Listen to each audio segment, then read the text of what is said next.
Oi, pessoal. Hoje conversaremos sobre os benefícios das atividades físicas para indivíduos que têm câncer ou diabetes, que é o conteúdo da nossa aula 5. Vamos à nossa escalada.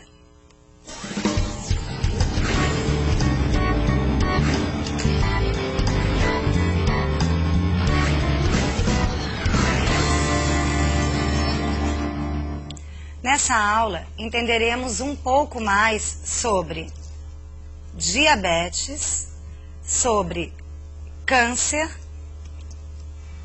e conversaremos também sobre a prescrição geral de exercícios para indivíduos que tenham diabetes ou que tenham câncer. Vamos direto ao assunto.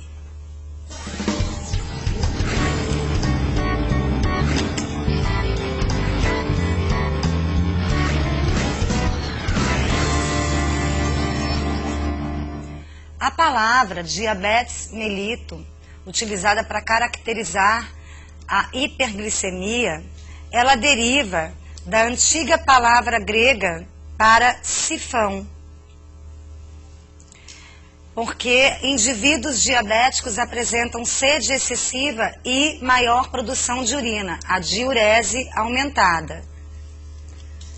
E também a versão latina para o antigo grego mel, grego antigo mel, porque o diagnóstico dessa doença na antiguidade era feito pela gustação adocicada da urina desses pacientes.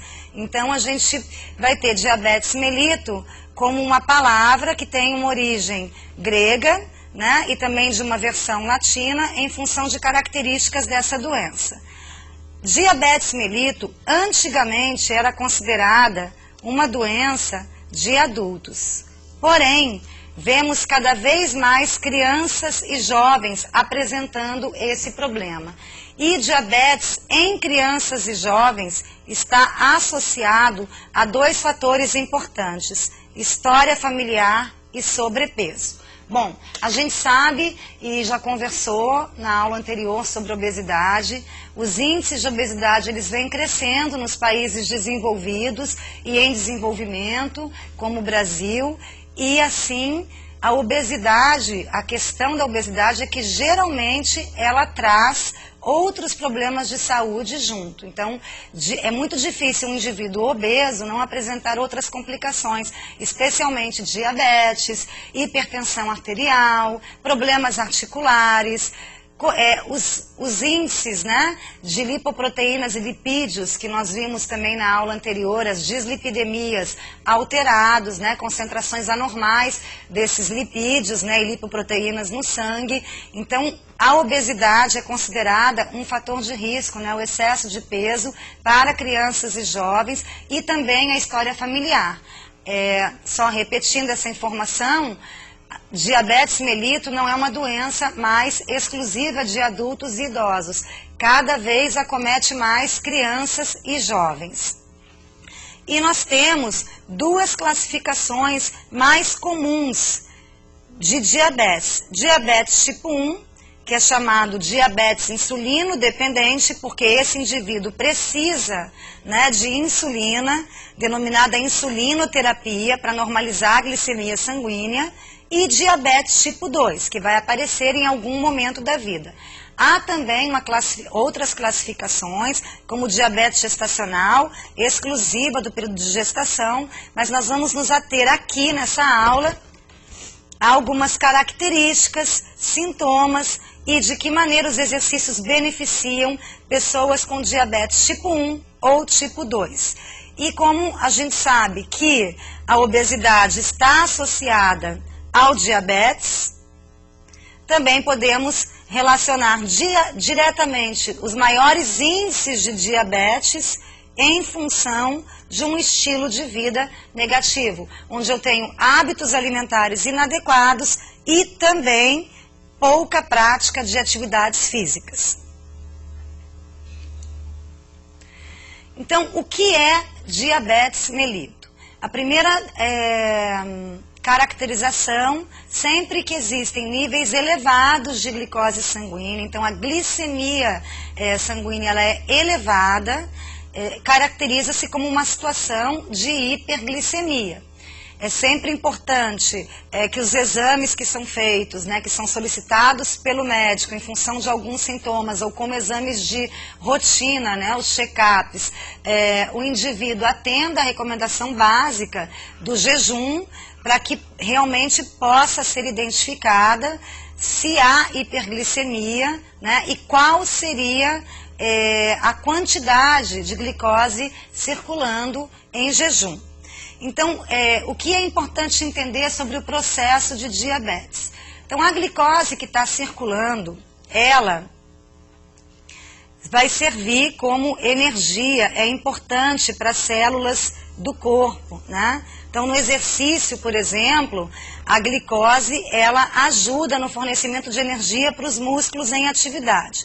Então, para que essa glicose circulante, ela possa entrar nas células, eu preciso de insulina. A insulina, ela é sintetizada no pâncreas e, dependendo de como está a produção de insulina, se existe produção de insulina, eu vou ter a diferenciação entre diabetes tipo 1 e diabetes tipo 2.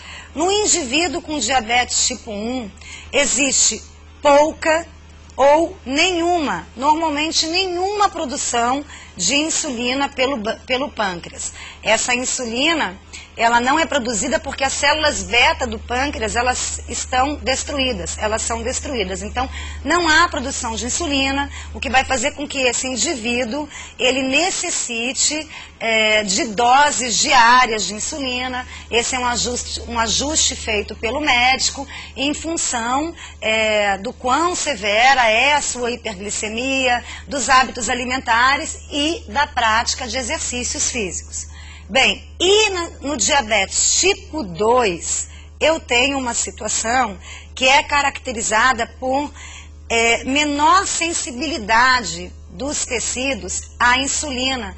Então, se diz que o indivíduo, ele produz insulina, porém os tecidos apresentam o que é denominado resistência à insulina. Então, como os tecidos são resistentes à ação da insulina, não é possível fazer com que toda a glicose circulante entre para dentro das células. Dessa maneira, eu vou ter uma glicemia aumentada. Então, diabetes tipo 2, existe lá uma menor sensibilidade à ação da insulina. Então, os locais que recebem insulina, eles apresentariam defeitos. Simplificando, de maneira bem simples, defeitos nos locais receptores de insulina. E aí nós temos o que são os níveis desejáveis, né? Então, é desejável, para se caracterizar como glicemia normal, que o indivíduo tenha menos que 100 miligramas de glicose a cada decilitro, né? Lá na corrente sanguínea.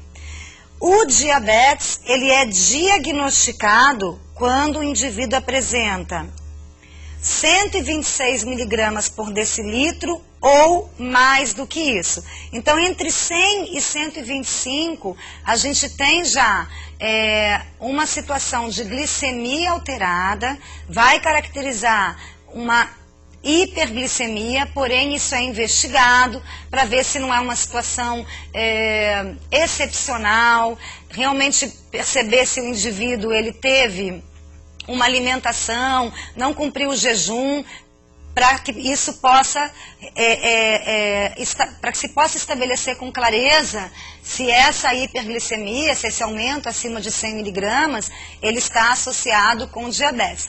Porém, índices acima de 126 miligramas por decilitro caracterizam o indivíduo como diabético. E aqui a gente tem alguns sintomas, né, do diabetes tipo 1. Então, inclusive os sintomas, eles são sintomas que se assemelham.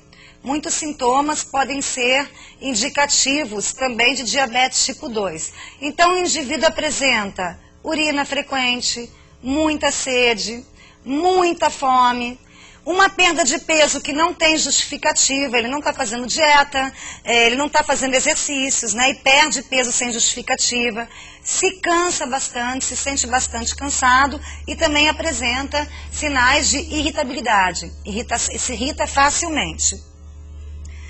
No diabetes tipo 2, a gente pode ter qualquer dos sintomas, né, agora vistos, aquele conjunto de sintomas do diabetes tipo 1, podem estar presentes também no indivíduo com diabetes tipo 2 e também infecções frequentes, visão turva, cicatrização demorada. Então faz um machucado, começa a perceber que a cicatrização é sempre demorada.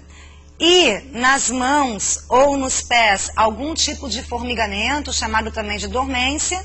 E por último, um último sintoma que pode aparecer são infecções recorrentes da pele, da gengiva ou da bexiga. Então, tanto pele, quanto gengiva, quanto bexiga apresentam infecções que são tratadas e retornam, Esses são sintomas que merecem uma investigação, né, do nível de glicemia em jejum. Então a gente precisa entender quais são os riscos para a saúde quando um indivíduo tem diabetes. Então a primeira coisa, os adultos diabéticos, eles têm de 2 a 4 vezes mais chances de doenças cardíacas. Então, é um índice muito aumentado. O indivíduo diabético vai ter uma chance bem maior de uma doença cardíaca. Também, de 2 a 4 vezes mais chances de um acidente vascular cerebral. O indivíduo diabético, ele muitas vezes apresenta ou vai apresentar, caso não cuide, né, da sua hiperglicemia, hipertensão, casos de cegueira. Então, os diabéticos, eles têm uma associação com problemas de visão, né? É uma região assim muito afetada pelo diabetes, quando não existem os cuidados né, que são recomendados. É importante sempre a gente alertar para isso, né? Ah, tem diabetes, vai ter todos esses problemas de saúde. Não, não é isso.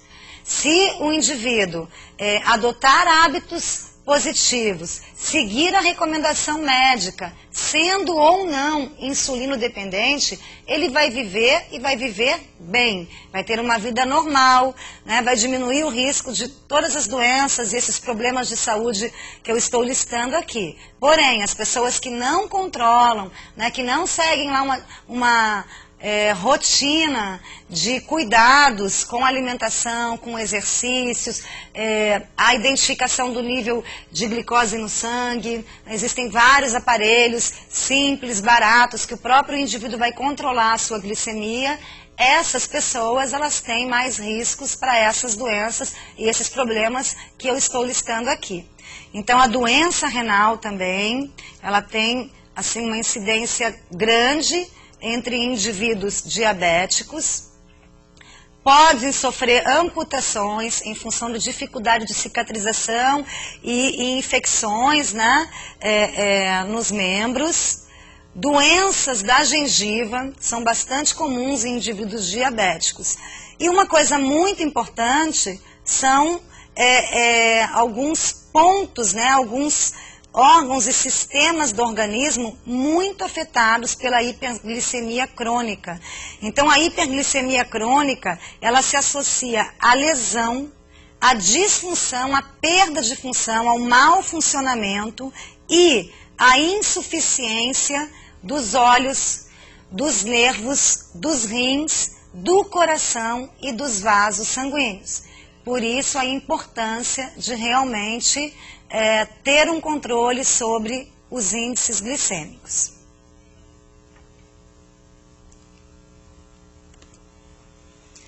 Bom, o que a gente sabe com relação a exercício e diabetes? Um primeiro ponto muito importante seria a incidência de diabetes em indivíduos ativos.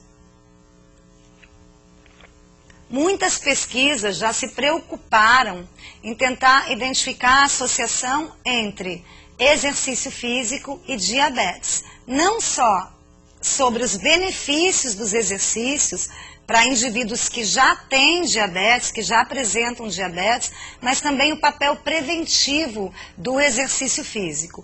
Então, os estudos demonstram em diversos locais do mundo que as populações que são fisicamente ativas têm menos habitantes, menos indivíduos com diabetes e, por outro lado, as populações mais sedentárias e pouco ativas apresentam uma incidência maior de diabetes.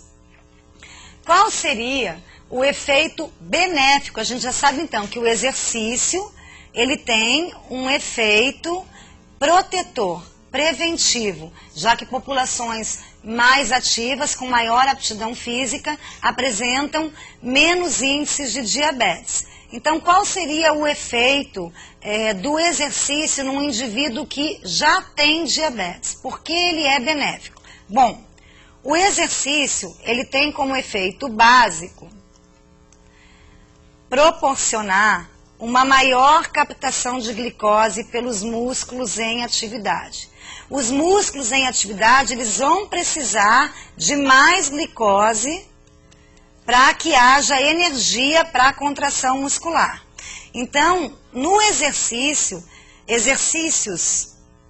moderados a intensos, com 30 a 40 minutos de duração, podem aumentar de 7 a 20 vezes a absorção de glicose pelo músculo. Então, isso é muito significativo. Durante o exercício, em função da necessidade de energia aumentada e pelo fato de a glicose ser um combustível energético, pode haver um aumento de 7 a 20 vezes na captação dessa glicose circulante pelos músculos em atividade. E uma coisa bastante importante também que os estudos demonstram como um efeito benéfico e direto é que os receptores de insulina lá na musculatura, denominados GLUT4, esses receptores, eles têm a sua sensibilidade aumentada durante o exercício. Então, isso é bastante significativo, porque essa sensibilidade aumentada, ela pode se manter por até 2 dias, quando o exercício é de longa duração e de maior intensidade. Então, vejam, a gente vai ter aqui 2 efeitos bastante importantes. Primeiro, eu tenho um aumento na captação, na absorção da glicose pelos músculos de 7 a 20 vezes, em exercícios de média duração, 30 a 40 minutos, média a longa duração. Então, eu já consigo diminuir aquela quantidade de glicose que está circulando. Um indivíduo que tem glicose aumentada, hiperglicemia, isso vai ser reduzido. E também os receptores, denominados GLUT4, que são receptores no músculo, no tecido muscular, para a insulina, eles ficam mais sensíveis. Então, fica mais fácil para que a insulina possa levar a glicose para dentro dessas células, para que haja, então, a produção de energia. E essa sensibilidade do GLUT4, a insulina, ela fica aumentada por até 2 dias depois que o exercício é cessado. Lembrando que esses estudos são associados a exercícios de maior duração, então pelo menos 50, 60 minutos, e de grande intensidade. Não é uma intensidade máxima, a gente não trabalha com um indivíduo que tem problemas de saúde com intensidade máxima, mas numa intensidade maior que ele puder suportar. Então, de maneira geral, o que se fala sobre prescrição de exercícios para os indivíduos diabéticos? Vamos conferir. Primeiro, os indivíduos diabéticos, eles podem fazer e devem fazer exercícios aeróbicos e também com pesos. O que é muito importante é um exame médico minucioso. Então, os indivíduos diabéticos, eles devem ter uma liberação do médico e devem ter a sua condição de saúde detalhada, investigada por esse médico. O ideal é que nesse exame esteja incluído um teste de esforço, já que o diabético, como vimos em outro slide, ele tem de 2 a 4 vezes mais chance de apresentar uma doença cardíaca. Então, esse exame minucioso, o ideal é que a gente tenha os dados de um teste ergométrico, né, que seja feito um teste de esforço máximo. Bom, a recomendação, então, para os exercícios é que eles sejam realizados na maioria dos dias da semana, com intensidade leve a moderada.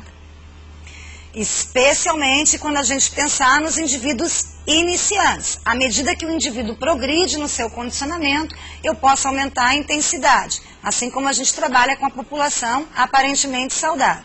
A gente deve lembrar que esses efeitos benéficos após o exercício, como acabamos de ver, né, uma sensibilidade aumentada lá dos receptores de insulina, que vai permanecer depois que o exercício é finalizado, né, após a cessação do exercício. Então, quanto mais dias da semana esse indivíduo se engaja em exercícios físicos, mais a gente vai ter esse efeito positivo, conseguindo reduzir o nível glicêmico, né, conseguindo reduzir a hiperglicemia.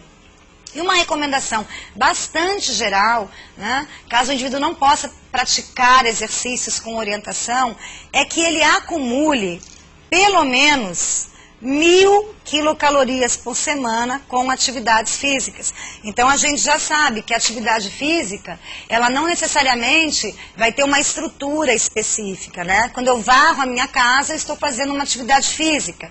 Quando eu desço as escadas da sala de aula para pegar o ônibus e ando até o ponto de ônibus, eu estou fazendo uma atividade física. Então, se o indivíduo não puder se inserir em um programa de exercícios aeróbicos e também de exercícios com pesos, pensando na sua saúde, na melhoria da aptidão física, que ele acumule pelo menos 1.000 quilocalorias com atividades físicas, sejam de deslocamento, no trabalho, no lazer, atividades domésticas, enfim, incentivá-lo a realizar uma maior movimentação corporal no seu dia a dia.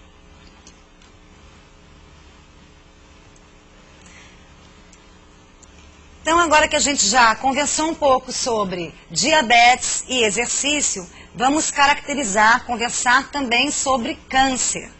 É importante sobre o câncer dizer que as evidências, que já são em bom número, demonstram que o exercício tem efeitos positivos durante um tratamento, dependendo das condições do portador de câncer, né, as condições físicas, psicológicas. Mas a grande questão para nós da educação física é que o exercício tem demonstrado um papel protetor contra alguns tipos de câncer, que tem alta incidência, né? São tipos de câncer, inclusive, comuns. Então, a pesquisa sobre câncer e exercício ela é relativamente recente, mas o que a gente sabe é que é possível sim que uma pessoa que está, inclusive, tratando um câncer, esteja realizando exercícios.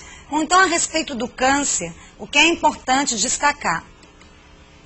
Quando a gente fala em câncer, a gente vai entender que eu posso estar me referindo a um entre mais de 100 tipos de neoplasias ou tumores malignos. Então, o que seria isso? Existe um crescimento e um alastramento descontrolado, né, de células anormais em algum tecido do corpo. Então, por exemplo, no câncer de pele, na nossa pele, vai haver um crescimento de células anormais que podem se alastrar e que podem, inclusive, com o tempo, gerar metástases, quando o câncer passa de um tecido para outro. o que é uma situação de alto risco de vida.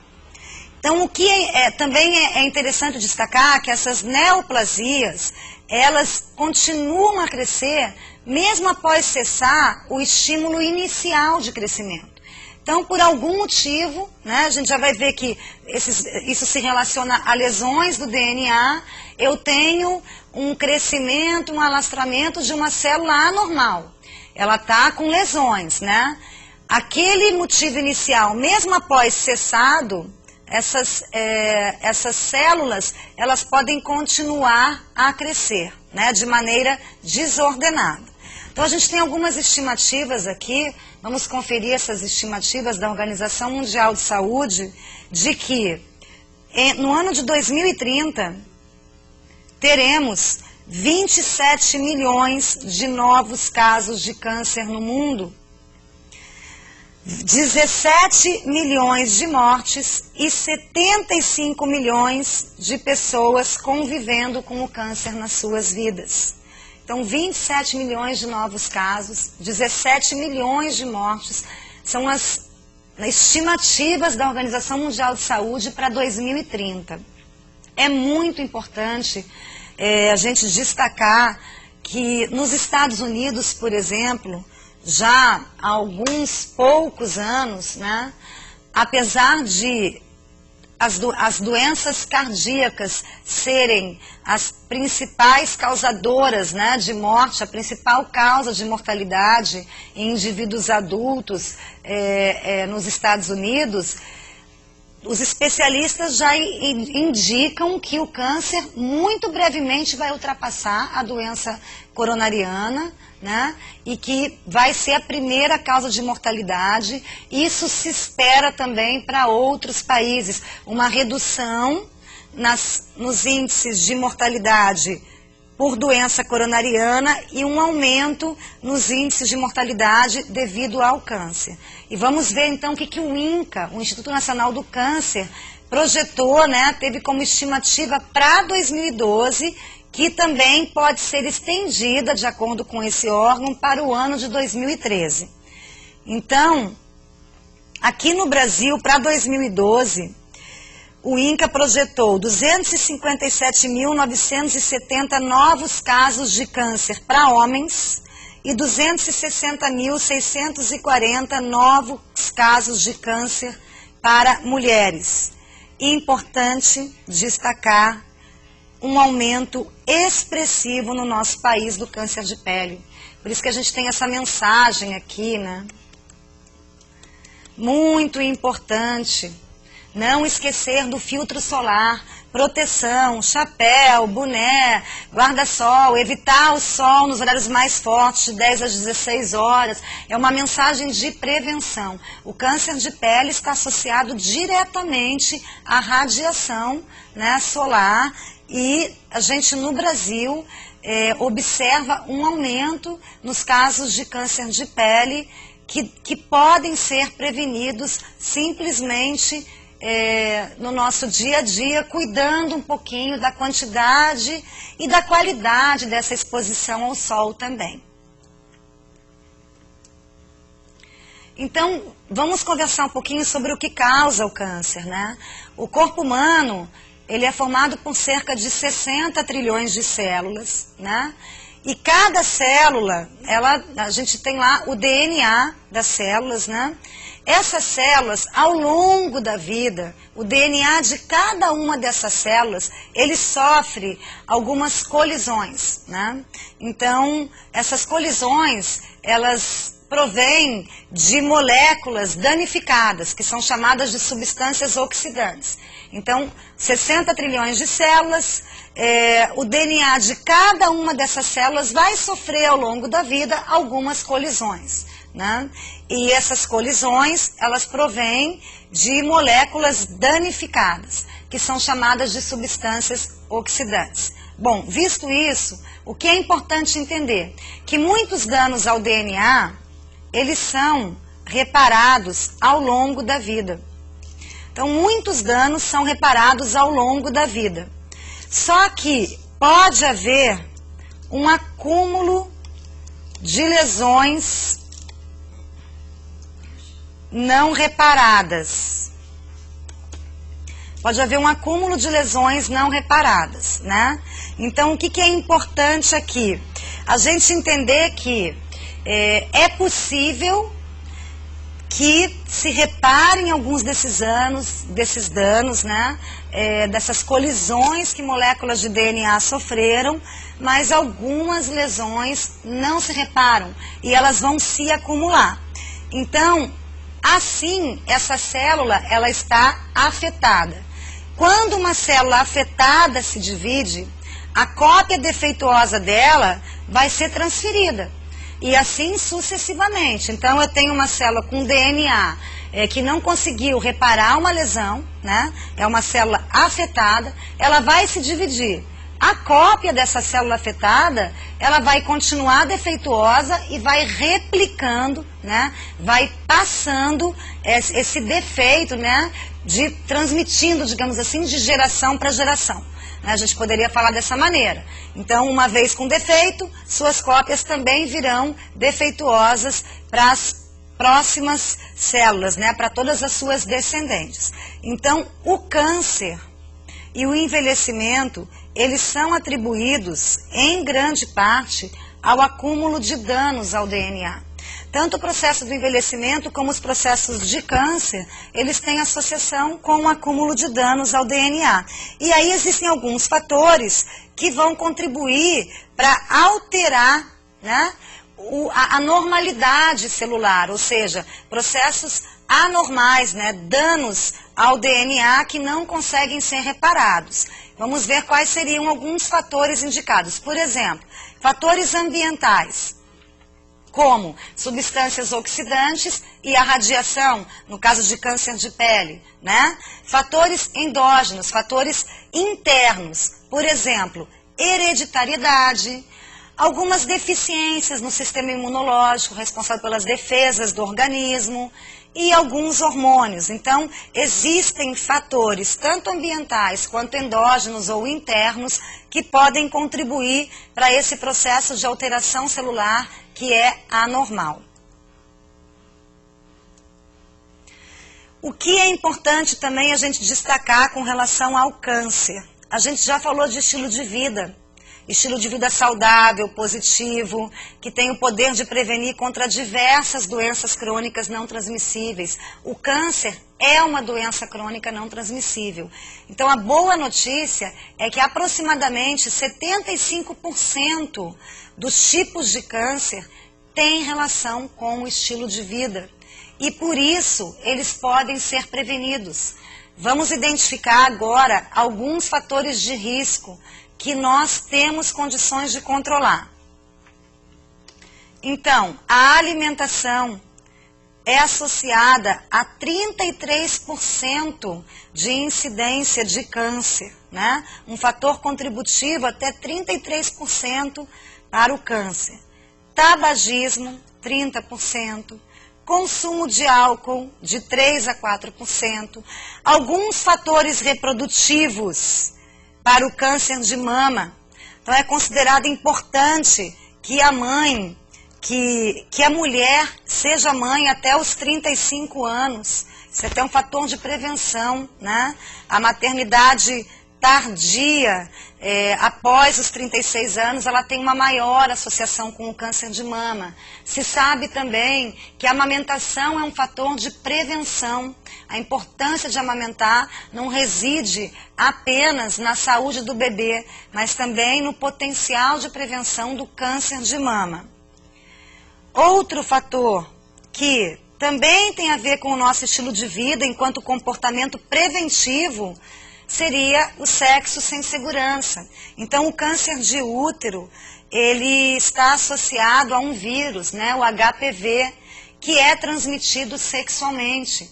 Se o indivíduo usar preservativo, né, praticar sexo seguro, vai reduzir os riscos, né, e aí especialmente a mulher, de câncer de útero. Alguns fatores ambientais a gente também pode controlar, como a radiação solar, né, a exposição à radiação solar. Porém, o histórico familiar é um fator de risco para câncer, sobre o qual temos nenhum controle, pouco ou nenhum controle, né? E a inatividade física e obesidade também são fatores de risco para o câncer. Vamos destacar aqui, a inatividade física, ela entra na lista de fatores de risco para alguns tipos de câncer a partir de 1998. Então, uma inclusão relativamente recente. Vejam, a inatividade física e a obesidade e o tabagismo são fatores de risco tanto para as doenças cardíacas, as doenças coronarianas, causa número 1 de mortalidade, né, nos países em desenvolvimento e desenvolvidos, como para diversos tipos de câncer, que seriam a causa número 2 de mortalidade. Então, a gente tem esses 3 fatores, né, que dentro do estilo de vida, que podem aumentar as nossas chances, tanto de doença coronariana, como de câncer. Vamos ver, assim, qual é a relação entre o câncer e a atividade física, assim como a gente viu a relação que as pesquisas já identificaram sobre câncer e diabetes. Então, da mesma maneira que diabetes, já se verificou que indivíduos fisicamente ativos têm menos risco de ter câncer. E aí existe uma pesquisa muito interessante, que foi publicada por um instituto de pesquisa conceituadíssimo nos Estados Unidos, do Dr. Kenneth Cooper, que essa pesquisa do Steve Blair, de 1989, eles acompanharam homens e mulheres durante 8 anos. O que eles viram é que os homens descondicionados tinham 4 vezes mais chances de ter câncer do que homens com melhor aptidão física. Para as mulheres, essa diferença foi ainda maior. Ou seja, é uma pesquisa longitudinal, né? Foi feita durante 8 anos, acompanhando homens e mulheres, e os resultados são muito significativos. Então, um indivíduo mal condicionado ter 4 vezes mais chance de ter algum tipo de câncer do que aquele com maior aptidão física, né, que realiza exercícios regularmente, realmente são dados que fazem com que o exercício tenha sido incluído a partir de 98, né, como um fator de prevenção, e por outro lado, que a inatividade física tenha sido incluída como fator de risco para o câncer.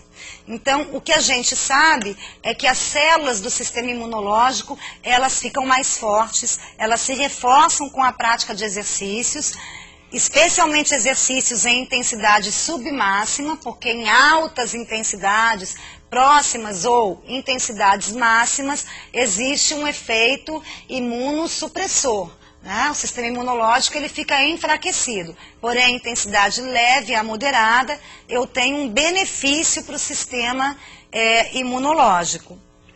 E o efeito mais significativo enquanto proteção, né? Faço exercício e vou evitar qual tipo de câncer? Quais são os tipos de câncer que o exercício tem um efeito mais significativo na prevenção? São os cânceres de mama, que acometem principalmente as mulheres, de próstata, que acometem homens, e de cólon, acomete homens e mulheres. O que é importante a gente conversar, a gente analisar sobre a prescrição de exercícios para indivíduos com câncer. Primeiro, existem muitas e boas evidências sobre os benefícios dos exercícios, das atividades físicas. Porém, quando o indivíduo ele está em tratamento, por exemplo, fazendo quimioterapia, o estado geral de saúde dele deve ser analisado pelo médico, e se o médico concluir que ele tem condições de realizar exercícios, que isso não vai debilitá-lo ainda mais, que isso não vai enfraquecer o seu organismo, então sim, a partir daí, esse indivíduo está liberado para a prática de exercícios. Isso é o que a gente chama, é muito importante a gente ter essa consciência na educação física, de trabalho multidisciplinar. Eu preciso ter contato com o médico. Se me procura um indivíduo que fala que está em tratamento, ou que tem um câncer diagnosticado, que está sob controle, ou que acabou de passar por um processo e que se curou do câncer, é importante que a gente converse com o médico, pegue o telefone, entre em contato para saber exatamente quais as condições desse nosso aluno. Uma outra recomendação muito importante: exercícios de alta intensidade, eles devem ser evitados. Eu falei agora há pouco para vocês. O efeito desses exercícios é reduzir o potencial de defesa do nosso sistema imunológico, né? Nosso sistema imune. Então, eles diminuem o nosso potencial de defesa. Exercícios em alta intensidade, não fazer. E existem algumas recomendações gerais do Colégio Americano de Medicina Esportiva, que estão relacionadas aos portadores, né, aos indivíduos que têm câncer. Então, essas recomendações são: os indivíduos devem realizar exercícios aeróbicos durante 20 a 30 minutos. Então, exercícios de média duração, 3 a 5 vezes por semana.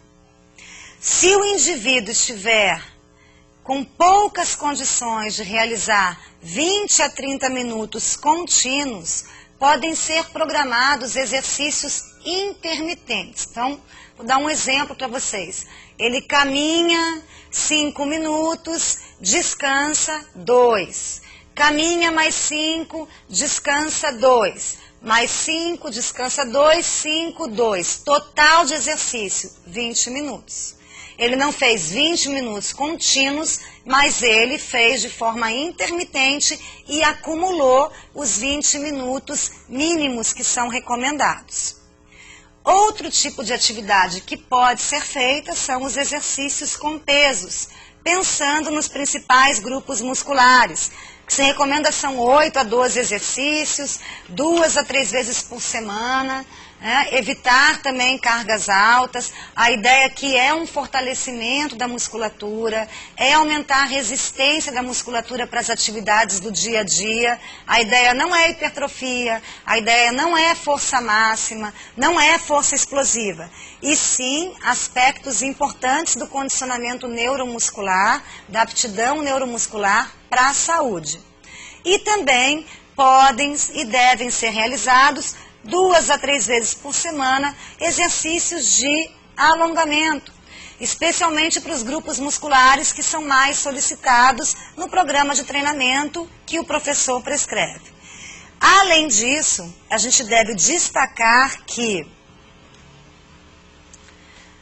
os praticantes de exercícios físicos que têm câncer demonstram aumento da autoconfiança, da autoestima, toleram melhor o tratamento, inclusive com redução de enjoos, né, associados aos processos de quimioterapia, de radioterapia, e toleram melhor a doença.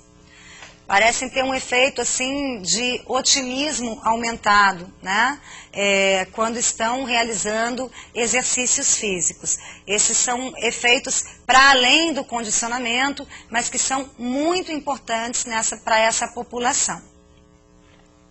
Então, vamos agora lembrar quais foram os conteúdos dessa aula no nosso resumindo de hoje.